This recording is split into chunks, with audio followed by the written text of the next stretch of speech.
Welcome to the Halo Effect, hospitality stories with Ashleigh and Michael Donald. Hospitality isn't just our profession, it's our passion. With decades of experience and countless stories to share, we've navigated the highs and lows of this dynamic industry, not just as professionals, but as a husband and wife team tackling the challenges of business and life together. This podcast is your invitation to step behind the curtain of the hospitality world. We'll share real experiences, lessons learned, and the moments that have shaped our journey, offering inspiration and insights for anyone walking a similar path. Whether you're just starting out or have years under your belt, we're here to remind you that every challenge is an opportunity and every story has the power to inspire.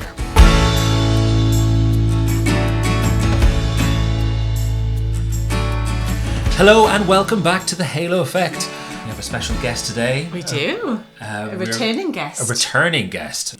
We thought we'd talk a little bit about sales today, Ashleigh, didn't we? We did. And who better to unpack all of this than Joanna Fisher, who is commercial hospitality specialist. So welcome back, Joanna. It's lovely to have you Joanna. Again on the Halo Effect. Hi, thanks for having me back. I like nothing better than talking and sales, and I guess they kind of go hand in hand. So, yeah, delighted to be here. That's wonderful. Well, could you just give us a quick reminder of your background in hospitality and in sales? So I've been working in hospitality, mostly hotels I did have a short stint in an open top tour bus company that I ran, but that's possibly for another day. Great experience. I've been working in hotels for over 25 years now, and I started as a sales and marketing executive in one hotel, and I always remember the person that recruited me said, "You fought tooth and nail for that job," and I didn't really know what the questions were that they were asking me, but I do now. Yes. There's something in that spark of being able to see someone that can be confident enough, I guess, to speak to anyone, and then I've gone through various roles across my career, from sales manager to director of sales to setting up some of the first clusters when the big acquisitions started to happen, and then I've done declustering and centralizing. I've headed up conference and events development from the customer journey right through to sales and marketing. I've done London, regional, and a bit of global. So, yeah.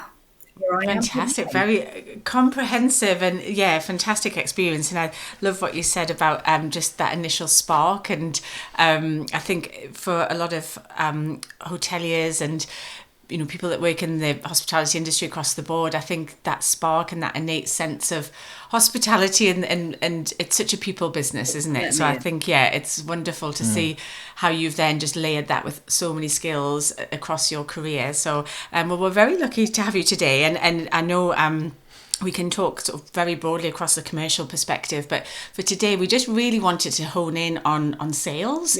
And really from your perspective, sales, is it still the same as it always has been? What's evolved? What's your key kind of overview of sales in hospitality? Well, I guess one of the pieces of work I did recently for someone outside hospitality, actually, it was for a recruitment agent for their sales team. It really brought back home that actually, regardless of what industry you're in, sales is sales. And I started that session with the statement of something very special happens if nobody sells, and that's nothing. So it really is the lifeblood of every business. And I guess over the years, we now have to deal with so many ways that we can make revenue in any type of business, or we can put an umbrella over sales across it being digital, online, offline, marketing, or face-to-face selling. And for me, the reality is you're going to have to do all of those things, and that's why it's so difficult today and more challenging also for a generation who has grown up with digital as second nature or first nature. Exactly. So I didn't have an option to search on Google for trying to find my prospects. The whole door knocking came from knocking on doors. Literally. I always remember going to America and doing some sales training over there. And one of the challenges the guys were saying in that sales training was that it was after 9/11, I think, and they found it really difficult to get into some of the tower blocks to go and see, to go and actually door To knock physically get in. with their Yeah, of folder course. to go and show them the hotel. And that's how they used to sell. I mean, in the UK, we'd moved away from that. But there, this was in New York. This was hotel salespeople walking around office blocks, trying to get into, the big guns, and just walking in and knocking on the doors. 9/11. Yeah, and now the barrier to sale is literally a barrier where you need Yeah, absolutely. a security pass or an appointment. Absolutely. And I guess for me, what hasn't changed is the people element. Yeah. It's just become more confusing. And it's harder for a generation that are afraid of speaking to people. And I hear time and time again from business owners, businesses, sales leaders, they get so frustrated that their teams don't pick up the phone. Yeah, and it is a confidence, and as you say, I think perhaps that was quite. It was just part of our everyday life, back in the day, that the phone and even at home, oh well, you can use the phone after 6 o'clock when it's cheaper, and all of those things. But you were very used to speaking to people on the phone, speaking to people face to face. And I remember very early on in my career with Starwood as a graduate trainee being literally given, I suppose it would have been a phone book, and having to cold call or prospect, I should say. But it, to me, it was quite terrifying. But it did build a lot of resilience and confidence. But I think that, to your point around, there's just so many ways of targeting and searching that almost there's an over reliance that is enough, and actually it's the personal connection that's gonna push the needle and hopefully lead to that conversion perhaps. But yeah, it's definitely and so how so you mentioned you were doing some kind of sales immersion training for someone outside the hospitality sector, and as you say, so a lot of the sales principles can be transferable across the sector. But were there any specific things that you discussed as part of that helped to build that confidence, perhaps with the skills gap that you've identified there? You know what? It was really crazy because, well, for me, it was a great opportunity to use some AI tools as the start. Right. Okay. So love it. But it was to use AI tools to help me build a program and gather that data quickly. But it was still me. It was still my knowledge and my experience and training programs that I've built before, pulling them together fast. So that's kind of the first experience for me from AI is not going to replace people. It's going to help people, and it's going to help sales teams and people do their jobs better and enable more human connections and omni-channel connections, all of it. If done well. So when I was building that was really good, because I'm a great believer in, well, let's do some practicing what I preach.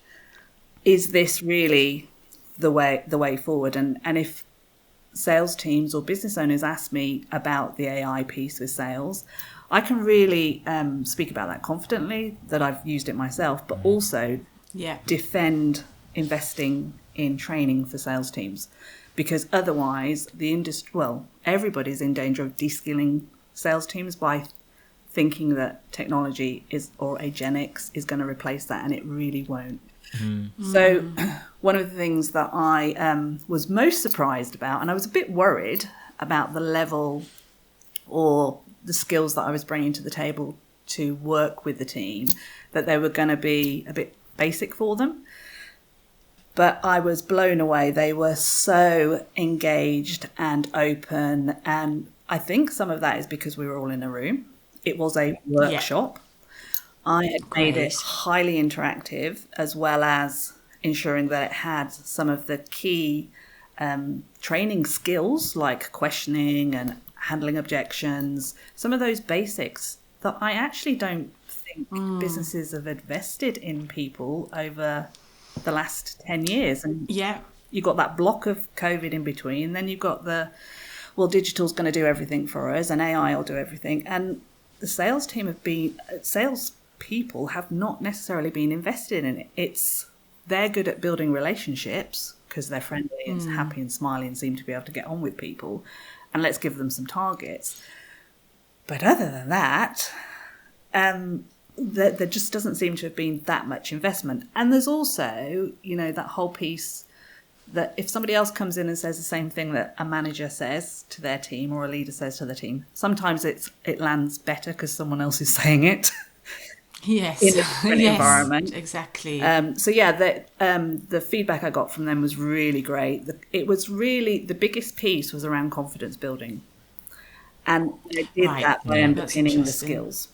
So don't be afraid of asking questions.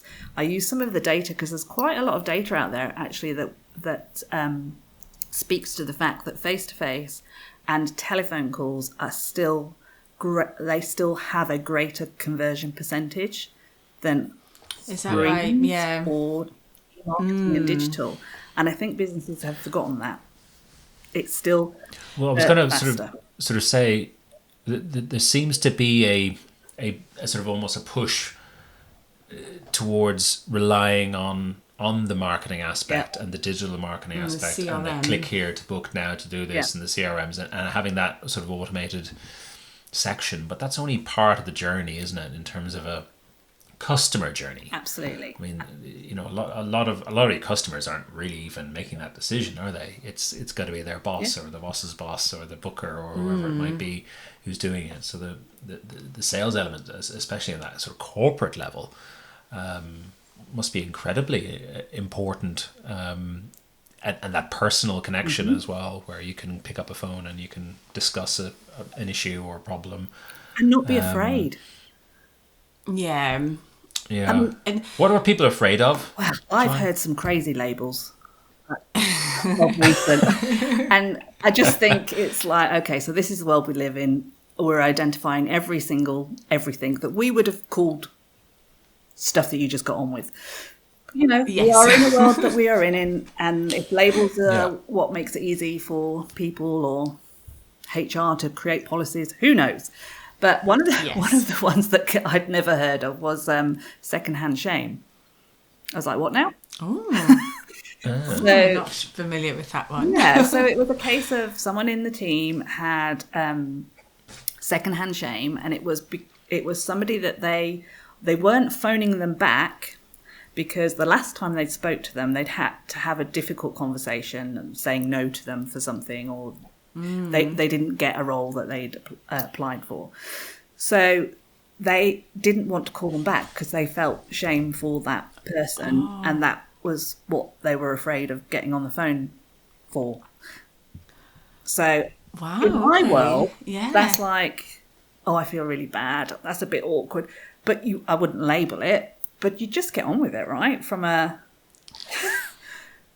Yeah, I know. And it's just sort of just face it and move on. And yeah, I know, but it's... And in your marketing funnel, do you have a sort of a drop-down box and saying the reason that this person hasn't converted is, price resistant, secondhand shame, whatever that might be? Because that's where the AI element can come in. And how would you... Yeah. How you say that, but I'm like, well, maybe it could actually. Well, just run that off to the AI to warm it up nicely and get over that. But isn't it just some like natural... Some of the other stuff that I did was around small talk, because I've done training for front of house staff and operation teams and reception teams before in small talk, because sometimes it's that fear of if you give them something to do that's anywhere near close to describing it as sales, they freak out and go, I can't do that, I'm not sales. But actually, if you can reposition it from it's not everybody is sales in a business, and particularly in a hotels when you're dealing with guests, but actually, if you just give them some skills around, just have a chat, just be nosy.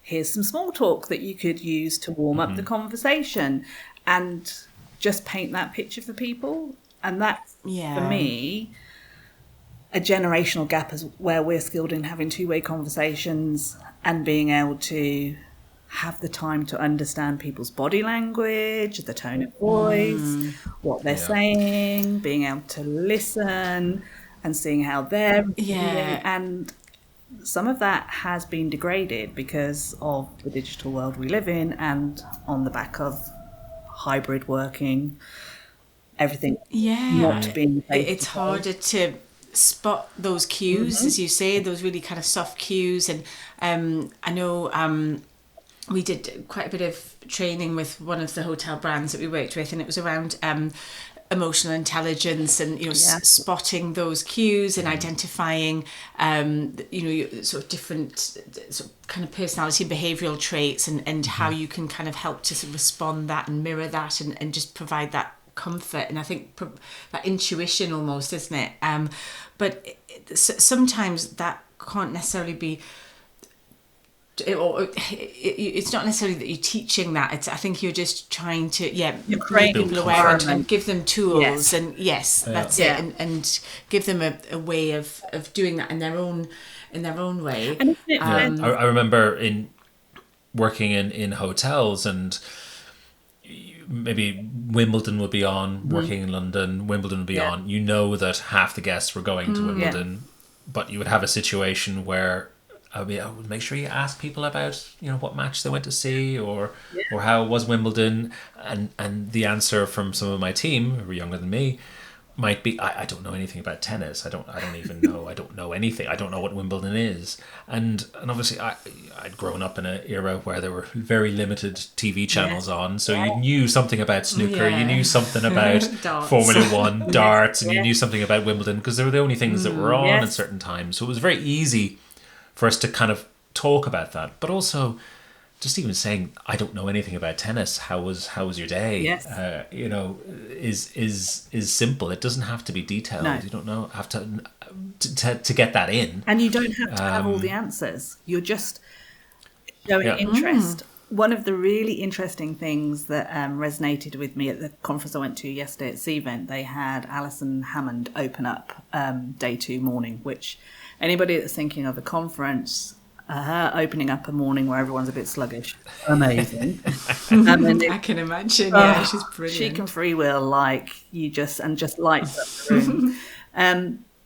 But one of the questions that somebody answered, so this is, a bunch of mix of customers, event planners, technology people, and hotel people. So a mix of hospitality people. But somebody asked about how you, because she was talking about the Harrison Ford interview and how he's notoriously really difficult to interview, and he doesn't like doing the junkets and doesn't speak. And she was one of the few people that got him to laugh and engage. So on the back of that, somebody asked, have you got any advice how to engage with people? What are the things that you do? And it was really simple stuff, but I don't think we do enough of it. And what she said was, I actually believe when you're interviewing people or engaging with them, you need to be 100% present and listening to them and asking them things that they're interested in. And it's like, that's so simple, but it's so powerful on creating a trusted connection that you can then grow into something else. And you can't get that from the other side of driving sales through digital or marketing. Where the big stuff are the big exactly. And I always there's that analogy is, are you actively listening or just waiting to speak? And I think sometimes that when I think of sales, I'm like, oh, it's just, it's just people telling you why you should buy this, where actually, and I know that you're very passionate about, those high gain, open-ended questions that you can ask, and it engages, your prospect or whoever you're sort of meeting with to open up, to share stories, and often it can be yes, they'll eventually tell you their requirements and you can go away and create a proposal, but actually they possibly told you that it's, their kid's birthday coming up next week. So that's a nice, follow-up that you can sort of mention when you speak with them. And they're much more, as you say, that trust is established for them to then kind of share those details, and you start to build that relationship. And as you said, that's something that you just can't do through a CRM or an AI generated system. So for me, if I think someone is just waiting to sell me something and they're using their throwaway lines and then just to push something, it puts me off straight off the bat so quickly. Even if I thought, maybe I do need something like this, I don't want it from you though. Like this is the last thing I would want. And we talked about this in our episode last week when we were talking about conferences. And we spoke about dedicating that 2 minutes to someone where you're not looking over their shoulder, and you actually are listening and focused and spending that time and making it worthwhile. Because the worst thing is when there's someone looking over your shoulder, seeing if there's someone else better to speak to, if they're missing someone else, and it's a horrible feeling as talking to someone like that. You don't need that. You're better off just chatting about nothing and giving your card, and if I need to get in touch with you, I will. But how likely is somebody going to pick up the phone then? Because the other thing I've experienced, and the sales team experiences, it's so easy to ghost people now, because of course, everybody's got different schedules, so they're all on either fixed on screens and easy, Teams, in and out of Teams. But that moves around, and you're just lucky if you catch someone at a time where they haven't got back-to-back meetings and can pick up the phone. But the likelihood when I speak to people is that it's the last thing they want to do, whereas it would always be the first thing we did before, because it was the only channel that you did speak to someone. And I think there's something around phone over screen where you're actually concentrated on listening to somebody just by the physicality of how a phone works, whereas if you're on a screen, you're looking at yourself, you're looking at the other person in the screen, you've got a load of tabs open, probably you've got your phone notifications coming in. Exactly, that's a really good point. And there's definitely that fatigue of being on the screen all of the time, and almost, I know sometimes when I get to the end of the day myself, I'm like, gosh, I actually can't speak another word. I'm just done. Whereas I think when for me, it takes a lot of energy being like on screen all day. Whereas as you say, if it's picking up phone calls and chatting to people, and then you're back on your screen, it's giving you that just a bit of reset time, and that you're 100% focused on that conversation, as you say. So we talked obviously about the importance of relationships, and just to delve into the world of tech for a moment, and recognizing that it is a sort of enabler. My takeaway, and so we were at an independent hotel show together, and there was a lot of conversation around technology, and there was conversations around building a really solid infrastructure, your sort of foundations, and then layering that with your tech. But there was definitely conversations and very overwhelmed GMs getting hundreds of emails a week, selling them the best tech that's going to do this and this, and then this sales team have this tech to do this, and the marketing team and the revenue team. And I mean, how, I suppose, have you experienced, I suppose you've experienced this with your consultancy work that you do with clients, but I suppose how would you cut through the noise of that? And are there any tech platforms that you've seen recently that you think are really leading the way to supporting that commercial development across hospitality? I think it's a really difficult one from a... I've spent the last year trying to figure out what AI is, and asking lots of people about AI at the different shows, whether it be World Travel Market, whether it be Hotel Innovation Show or Independent Hotel Show, because nobody can give you one answer. And I think that's sometimes the difficulty for a traditional operation or a traditional sector like hotels, because it's a bit like, well, it's the simplicity of what hotels do is being overcomplicated with technology already to add in a layer of AI, when in reality what hotels want to do is give customers a great experience and a great night's sleep and somewhere great to eat and drink. It shouldn't be any more complicated than that, but it's the how to enable and facilitate that. And I don't think there's one tech that fits all, or one piece of AI that fits all. There's definitely different solutions. So I guess what I'm saying is you should thoroughly investigate and potentially look at experts or consultants to help you do that from they've been around, they're out in the market, they're speaking to lots of people, and actually it's probably more about the process of evaluating what's right for your business rather than giving some examples of which tools do what, and understanding your why, your capability, the structure that you have, the values that you have within your business or your team, and what is it you're actually trying to solve before you go all in. And interestingly enough, and I had heard this on the grapevine before, well, I say on the grapevine, probably read somewhere or been at one of the shows, but Radisson has been implementing AI over the last 5 years.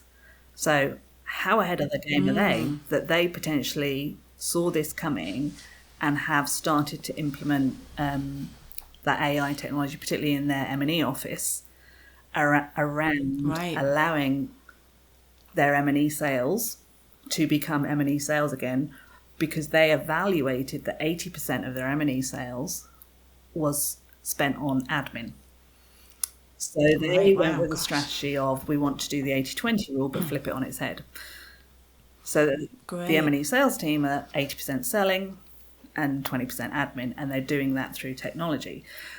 But there was also a massive fear in the room, and this is where that whole self-preservation comes in from people around, well, that somebody else is going to, AI is going to do me out of a job.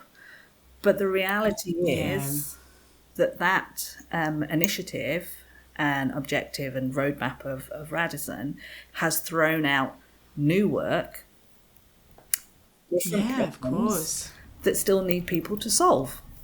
And actually, where they've enabled the sales team to be more of a sales customer team, they can do more of that. So it's not putting anybody out of a job, it's enabling them to do a job better and going back more effectively. What we would consider feels like is old school, but is actually still is important and is you're going to win. You're absolutely win in the market if you can understand where you can use AI to augment and enable your teams to be better at their specialist job, whether that be sales, reception, food and beverage, not to give them something complicated that is another add-on to technology that's not easy to use. Yeah, and that they've not bought into, or that it's been sort of mandated that they use. And I think that it's a really great summary. And I think starting with the problem that you're trying to solve, or the end goal of what you're trying to achieve in terms of who you're targeting, your guest. And I think it's good just to take that step back and, as you say, bring in stakeholders and really map that out. And often there's a tendency to want to rush to the solution and to see that implementation and I suppose see the results quickly and that ROI delivered as quickly as possible. But there's definitely interesting conversations, and I had a really interesting conversation with, I mentioned this from the conference, with Harry Fielder, who has founded Umi Digital and is also the co-chair of the Hotel Marketing Association.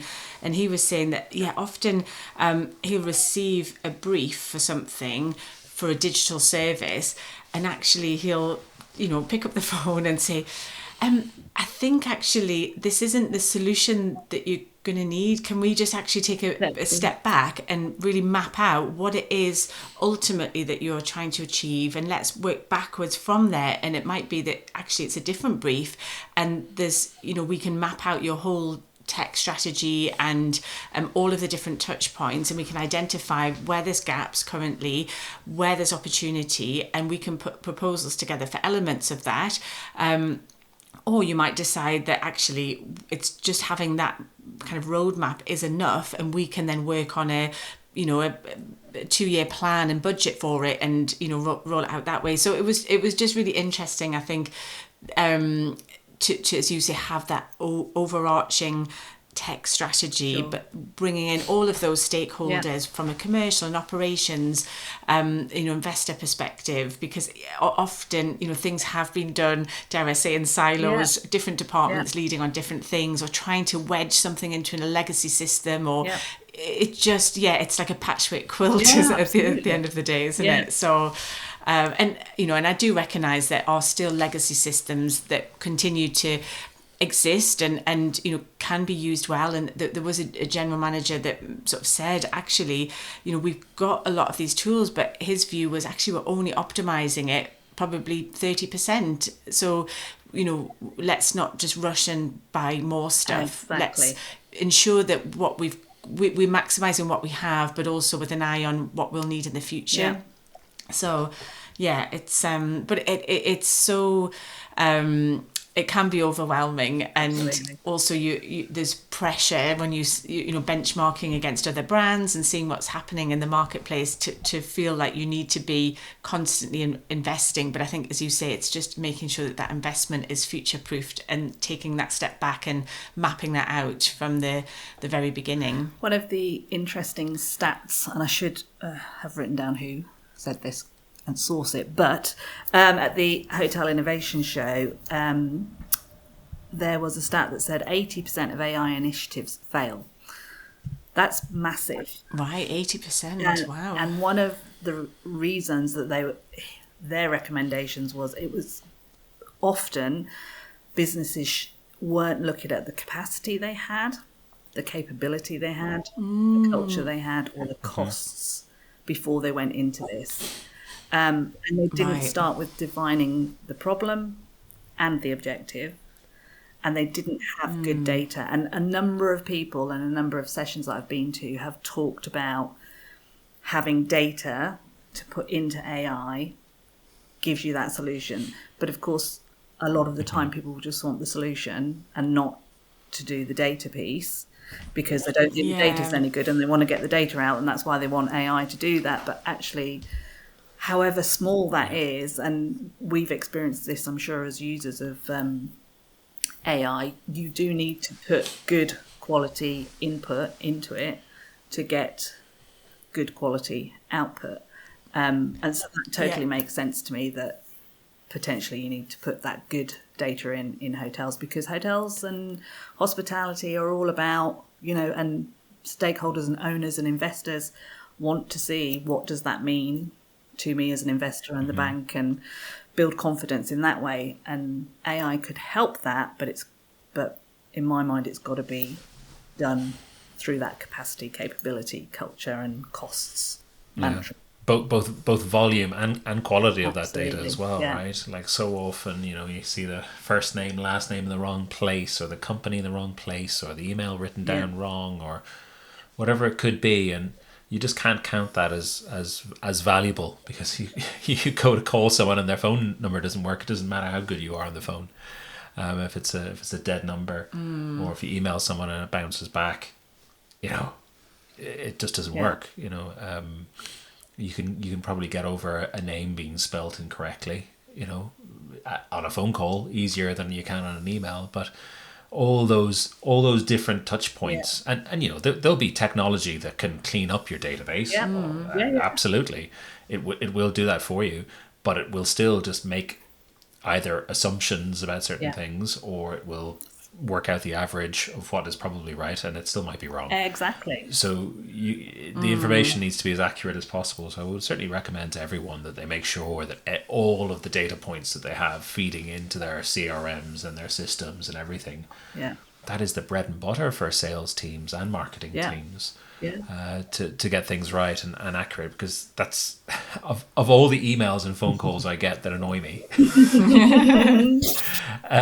If they start saying dear Mr. Halo Effect. Oh my gosh. My name isn't Mr. Halo Effect. Not yet, anyway. That's authentic and personalised, isn't it? Right there. Yeah, exactly. But it doesn't matter whether that's a phone call or an email. If they get that kind of basic stuff wrong, your customer is immediately switched off. Yeah. Although sometimes I do stay on the call just to challenge them on everything else and then ask them to remove me from their marketing list. But the fact remains, they didn't sell anything to me. But I think you hit the nail on the head there from why that conversion opportunity or opportunities in general are better by phone or face-to-face is because in an email someone does that, you just delete it and that's it, blocked, and potentially ignore it however many times they've got a auto bombard your inbox. But if someone's on the phone and they can think on their feet and are confident enough to pivot and have a bit of banter with you and warm you up and kind of make it more human and them more human, they're more likely, I would suggest, Michael, you're not that tough, that you would maybe give them a second chance. I suppose the point is you don't get a second chance on digital. That's it. Game over. Yeah, well, that's very true, and absolutely. I think it's that as you say, that kind of human sort of, oh gosh, like learn from my mistakes, and it's just you can be very forgiving, as you say, with that bit of charisma. Well, and you can sense tone. You can, we always talk about, it's not so much the things you say, it's the way you make people feel, but that is done by tone and it's done by body language, and so many different things. You gave the example of Harry talking to that client and making recommendations and asking them to consider other things. Had he written that in an email, who knows what the reaction might have been, but when he's talking to someone on the phone, he can suggest the first line, see what the reaction is, then go again and maybe pivot slightly and suggest something else and really personalize it. I mean, that's personalization, isn't it? Where you're actually in a conversation and you're reacting to people. But you can't do that in the same way with an email. You can do it through a number of automated emails, and some might be successful and some might not be. So I really think the technology is just an additional tool that helps you kind of stay in touch with people. Not necessarily building, but maybe maintaining relationships rather than starting something from scratch. And it could be some of that agree. factual stuff. I mean, there's also the whole point around, and this is some of the conversations I was having at Cvent around venue searching and customers and how they want to do it, and how some people don't want to talk at certain parts of that sales funnel. They might be shy, or they want to get something off the desk quick, they want to get an idea straight off the bat. Doesn't mean they're not going to want to talk later on in the funnel. And that's, for me, where that magic happens, and where that we need to be training teams to use all parts of marketing. Aren't just going to be the ones that deliver the ROI. Sales aren't just going to be the ones that deliver new business. It's everybody working together and putting the customer at the heart of how do they want to choose, what channel do they want to choose, and at what point does a salesperson come into that process to start to influence that, and what skills do we then need to help train teams with that.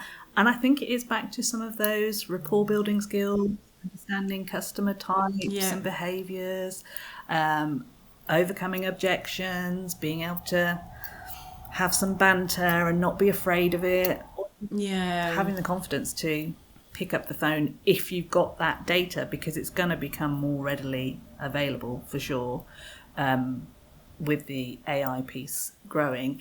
And sales teams really need to start honing their skills on the use of AI and what they have it as an enabler, that they are able to add value outside of that. They're enabled to do more selling. So I think that's where the opportunity is for more training around how they do face-to-face, how they use different technology like voice notes in WhatsApp if that's what a customer wants. At what point can you define and see that relationship's gone to another level where the customer would pick up the phone to you, so that actually that big deal making is going to move faster because that you've got somebody you trust because they've inserted themselves at the right time. But that for me is all about those skills that we were all trained in when we were in our brand days and brand immersed and in meeting rooms with people and role plays and videoed and recorded. It is, right, I think it is kind of coming back to those sort of soft skills and sort of upskilling for those, but in an age where, you know, technology is ever present and ever evolving, but ultimately I think you're right that the future is you know, ensuring that we are, you know, keeping ourselves up to date with what's possible and how this tech can enable us, but you know, always investing in training and development, those people skills and for everyone, not just for sales teams, right? Yeah, not just for it's across the business. Everyone in the team. And everyone is a salesperson, back to your very first point, in the business, and whether that's making a warm welcome on arrival at the hotel, or whether it's, you know, picking up the phone to find out if they want to host a conference. So it's everyone has that opportunity to make that connection. I mean, here's a thought. What do we think about the fact that, well, it's not a fact yet, but are we getting to a tipping point where actually we don't need to train our teams to use technology because they've grown up with it and they actually know how to use technology probably better than us, but we do need to train them on the other skills because they haven't had that training, because they've grown up with technology and everything is transmitted to them, but they haven't actually had the traditional soft skills. So maybe we're at that tipping point where it's turned on its head, upside down world. Like exactly, approaching a Stranger Things universe. Exactly. They're living in the upside sort of down. Set targets in terms of the result basis. Sort of say this is the result we want to have using this technology. I'm not going to show you how to use it because you know how to use that. If you know, I'm not an expert at using that, and I want you to become an expert. I want you to use your problem solving skills or get some problem solving skills and learn how to do that really well and get this result and focus more on a sort of result based task rather than a. But I think it's going to be interesting. I think that the sort of future use and application of AI and as you say, with the sort of digital native generations now, you know, representing a huge amount and ever growing part of the workforce. There's a lot of conversations in various PR forums around using tools for PR, which is, you know, another form of sales, but being very aware of ensuring that you're still investing in supporting your team with that critical thinking and you know, still investing in getting them really au fait with the full landscape and those kind of soft skills of PR and public relations kind of work, but yes, supported by technology. But I think there's you know, because, you know, everyone's so busy and everyone's, you know, the next generation are very used to using this tech, that we need to support them so it's not a crutch. But it's just it's a kind of check and balance almost. But it's not used as a crutch. So I think it's you know, you have to know your specialism in order to interrogate what is coming out of the machine. But it is really interesting. I think across the board, everyone is just trying to understand the best way to implement and to do it in an ethical and efficient way. Oh, absolutely. Yeah, and there's almost certainly going to be someone who's going to use tech better than you, right? Yes. Like definitely better than me. Yeah. I wasn't specifically saying you, but than one. There'll always be someone who's using it in a more inventive and creative and effective way. But your sales teams and the people behind it who are finding meaning behind these tools, those are the ones who are going to be differentiating it enough to make it personal and effective, and potentially then bring however you use that technology just above the level a little bit. No, definitely. Great. Well, lots covered. And Joanna, in terms of so you mentioned your sales training and consultancy, we'll link up all of your details in the show notes. If any of our listeners would like to look at and or even have a conversation with you to talk around how they can maybe upskill their team and get some advice if that's okay. So we'll link that all up in our show notes. And again, thank you so much for your time. You're always such an amazing guest. We hope to have you back again on the Halo Effect very soon. Absolutely. Thank you. Thanks, guys. Thank you for listening to The Halo Effect, Hospitality Stories with Ashleigh and Michael Donald. We hope today's episode has offered some insights and encouragement to anyone navigating the world of hospitality or entrepreneurship. We'd love to hear from you. If you have a question, want to suggest a topic, or interested in just joining us as a guest, you'll find our contact details in the show notes. Don't forget to follow, like, or subscribe to The Halo Effect on your favourite podcast platform so you never miss an episode. Until next time, thank you, and we can't wait to welcome you back for more stories and inspiration.